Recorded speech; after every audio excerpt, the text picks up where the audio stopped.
নমস্কাৰ প্ৰিয় শ্ৰোতাবৃন্দ, self realisation YouTube চেনেললৈ আপোনালোক সকলোকে স্বাগতম জনাইছোঁ। আজি আমাৰ আলোচনাৰ বিষয়বস্তু ভাগৱত গীতাৰ ৭ম অধ্যায় জ্ঞান বিজ্ঞান যুগ। জ্ঞান বিজ্ঞান যুগত সৰ্বমুঠ ৩০টা শ্লোক আছে আৰু এই ৩০টা শ্লোকে শ্ৰীকৃষ্ণৰ মুখে নিগৰিত। অৰ্জুনৰ জ্ঞান বিজ্ঞান সম্পৰ্কে যোগী তথা যোগী সাধনা সম্পৰ্কে থকা বহুতো সন্দেহ বা দুদুৰ মুদুৰ অৱস্থাৰ পৰা মুক্ত কৰিবৰ বাবে ভগৱান শ্ৰীকৃষ্ণই অৰ্জুনৰ আগত কয়, হে পাৰ্থ, তুমিও সৰ্বশ্ৰেষ্ঠ যোগীৰ নিচিনা হ'ব পাৰা। পাৰ্থ, একমাত্ৰ মোৰ প্ৰতি নিজৰ মন আসক্ত ৰাখি মোৰেই শৰণ লৈ মোৰ ভজন কৰি থাকিলে নিঃসন্দেহে তুমি মোৰ সমগ্ৰ ৰূপক জানিব পাৰিবা। তুমি মোৰ সমগ্ৰ ৰূপক যেনেকৈ জানিব পাৰিবা তাৰ উপায় কৈছোঁ, শুনা। সেই সমগ্ৰ ৰূপক জানিবলৈ বিজ্ঞানৰ সৈতে জ্ঞানৰ বিষয়ে সম্পূৰ্ণৰূপে বহলাই তোমাক ক'ম, যাক জনাৰ পিছত এই মনুষ্য লোকত আন একো জানিবলৈ তোমাৰ বাকী নাথাকিব। মোৰ সমগ্ৰ ৰূপক জানিবলৈ স্বতঃপ্ৰবৃত্ত বৰ কম মানুহৰে সৌভাগ্য হয়। হেজাৰৰ কোনোবা এজনেহে নিজৰ কল্যাণ হেতু প্ৰচেষ্টা কৰে। প্ৰচেষ্টা কৰোঁতে সেই সিদ্ধ অৰ্থাৎ সাধকসকলৰ মাজতো কোনোবা এজনেহে মোৰ সমগ্ৰ ৰূপৰ তত্ত্বৰ সৈতে পৰিচিত হয়। মহাবাহু অৰ্জুন, পৃথিৱী, জল, তেজ, বায়ু, আকাশ, মন, বুদ্ধি আৰু অহংকাৰ, এই ৮টা প্ৰকাৰৰ ভেদ থকা হ'ল মোৰ অপৰা অৰ্থাৎ জড় প্ৰকৃতি। ইয়াতকৈ সৰ্বথা ভিন্ন হ'ল মোৰ জীৱন ৰূপিণী পৰা অৰ্থাৎ চেতন প্ৰকৃতি। এই পৰা প্ৰকৃতিয়ে অৰ্থাৎ চেতন প্ৰকৃতি এই সংসাৰখনক ধাৰণ কৰি ৰাখিছে। অপৰা আৰু পৰা এই দুই প্ৰকৃতিৰ সংযোগতহে সকলো প্ৰাণী উৎপন্ন হৈছে। ইয়াৰ ভাৱাৰ্থ হ'ল মোৰ সাকাৰ ৰূপটো হ'ল অপৰা প্ৰকৃতি আৰু মোৰ নিৰাকাৰ ৰূপটো হ'ল পৰা প্ৰকৃতি অৰ্থাৎ চেতন প্ৰকৃতি। ময়ে এই সম্পূৰ্ণ সংসাৰৰ মূল কাৰণ, কিয়নো সংসাৰ মোৰ পৰাই উৎপন্ন হয় আৰু মোৰ মাজতে বিলীন হয়। ধনঞ্জয়, মোৰ বাহিৰে এই সংসাৰৰ আন কোনো কিঞ্চিত মাত্ৰ কাৰণ নাই। যেনেকৈ সূতাৰে নিৰ্মিত মণিবোৰ সূতাৰে গাঁঠিলে সেই মালাত সকলো মাথোন সূতাতে থাকে, তেনেকৈ সম্পূৰ্ণ সংসাৰত মাথোন মইহে আছোঁ, মোৰ বাহিৰে একো নাই। হে কুন্তী নন্দন, জলত বস মই, সূৰ্য আৰু চন্দ্ৰত প্ৰভা মই, সকলো বেদত প্ৰবন ওমকাৰ মই, আকাশত শব্দ মই, মানুহৰ মাজত থকা পুৰুষাৰ্থ মই, পৃথিৱীত পবিত্ৰ গ্ৰন্থ মই অগ্নিত থকা তেজ, সকলো প্ৰাণীৰ মাজত থকা জীৱনী শক্তি, তপস্বীসকলৰ তপ ময়ে। পাৰ্থ, জানি লোৱা যে সম্পূৰ্ণ প্ৰাণীৰ অনাদি বীজ ময়ে। ময়ে বুদ্ধি সমস্ত সকলৰ বুদ্ধি, মই তেজস্বী পুৰুষসকলৰ তেজ অৰ্থাৎ প্ৰভাৱ, ভৰতবংশীসকলৰ মাজত শ্ৰেষ্ঠ অৰ্জুন, বলৱন্তসকলৰ কামনা আসক্তি ৰহিত সাত্বিক বল ময়ে, মানুহৰ মাজত ধৰ্মযুক্ত কাম ময়ে।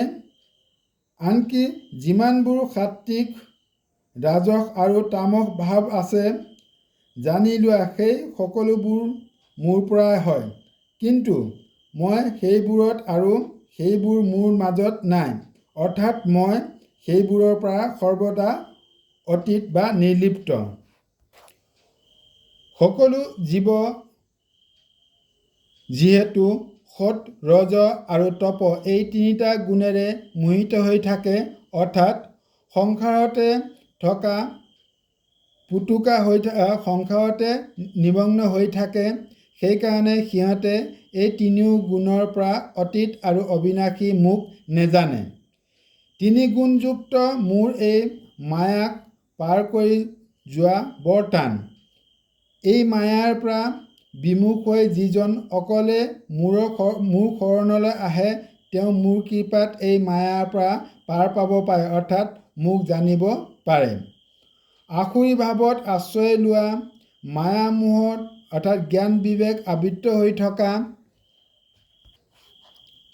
লোকসকলৰ মাজত মহা নীচ আৰু পাপ কৰ্ম কৰা মূৰ্খবোৰ মোৰ শৰণলৈ নাহে।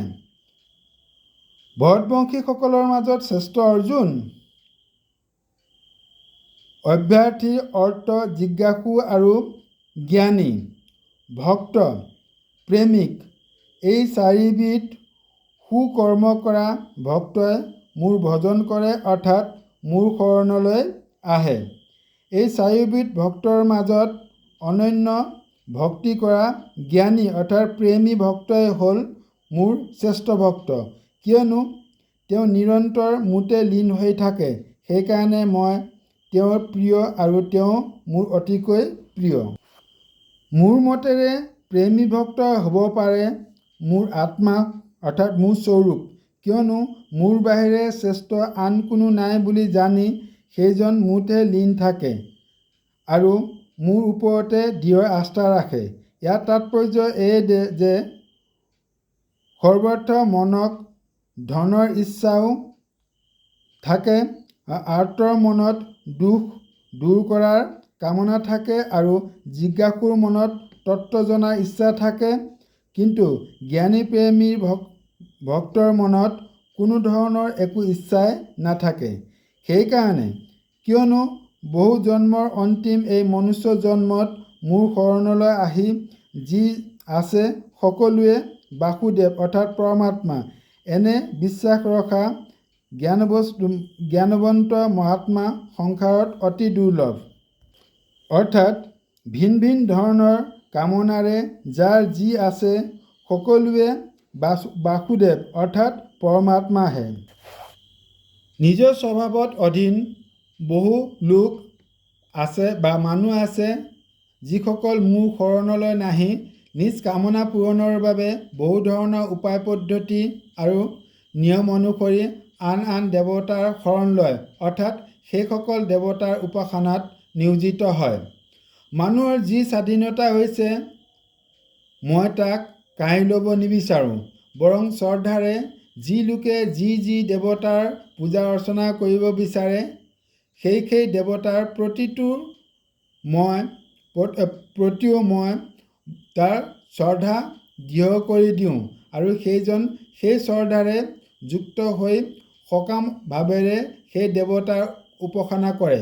কিন্তু অৰ্জুন, বিচিত্ৰ কথা এই যে সেইজন তেনে দেৱতাৰ উপাসনাৰে যি ফল লাভ কৰে সেইটো মোৰ দ্বাৰা বিধান কৰা ফলহে লাভ কৰে, কিন্তু সকাম ভাৱেৰে আন দেৱতাৰ উপাসনা কৰা বাবে মই সেই অল্পবুদ্ধিৰ লোকে অন্ত থকা অৰ্থাৎ উৎপন্ন আৰু বিনষ্ট হোৱা ফলহে লাভ কৰে, মোক পাব নোৱাৰে। দেৱতাসকলৰ পূজা উপাসনা কৰা সকল বৰ বেছি হ'লে মৃত্যুৰ পিছত দেৱতাসকলৰ পুনৰাৱতাৰ কৰা লোকহে হ'ব পাৰে, কিন্তু মোৰ ভক্তই মোতহে পায় বা মোকে লাভ কৰিবলৈ সক্ষম হয়। প্ৰিয় অৰ্জুন, বুদ্ধিহীন লোকবোৰে মোৰ সৰ্বশ্ৰেষ্ঠ অবিনাশী পৰম ভাৱক নেজানে। এই অব্যক্ত পৰমাত্মাকো জন্ম মৃত্যু হোৱা বুলি মানুহে ভাবে। গতিকে তেনে লোকে মোৰ ভক্ত কেনেকৈ হ'ব পাৰে?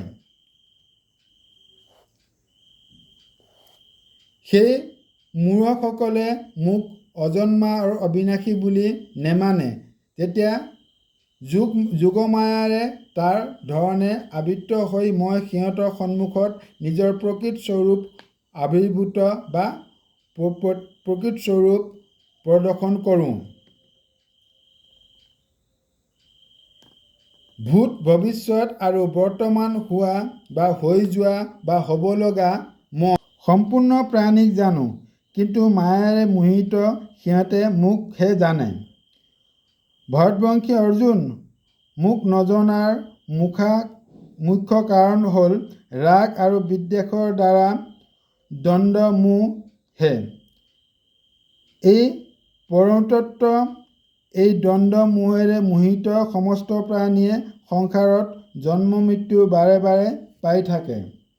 যিসকল পূৰ্ণকৰ্ম লোকৰ পাপ বিনষ্ট হৈছে, তেওঁলোক দ্বন্দ্বমোহৰহিত হৈ যায় আৰু দৃঢ়ব্ৰতী হৈ মোৰ ভজনত লাগি যায়। জন্ম মৃত্যু আদি দুখৰ পৰা মুক্তি লভিবলৈ যিসকল কেৱল মোৰ শৰণ ল'বলৈহে যত্নৱান হয়, তেওঁলোকেহে সেই ব্ৰহ্ম সম্পূৰ্ণ পৰমাত্মা বা আধ্যাত্মা আৰু সম্পূৰ্ণ কৰ্মও সমান জ্ঞান লাভ কৰে আৰু অভিভূত হয়। আদিদেৱ অধিযজ্ঞৰে সৈতে মোক অৰ্থাৎ মোৰ সমগ্ৰ ৰূপক, সকলোতে বাসুদেৱ ৰূপক জানি লয়। কেৱল এয়ে নহয়, সেই অনন্য ভক্তসকলে অন্তিম কালত মোকহে লাভ কৰে। প্ৰিয় শ্ৰোতাবৃন্দ, এয়া আছিল আমাৰ জ্ঞান বিজ্ঞান যুগৰ অৰ্থাৎ ভাগৱত গীতাৰ ৭ম অধ্যায়ৰ সাৰ অংশ। মই আপোনালোক সকলোৰে প্ৰতি কৃতজ্ঞতা আৰু ধন্যবাদ জনাইছোঁ। আপোনালোক সকলো কুশলে থাকক, মংগলে থাকক।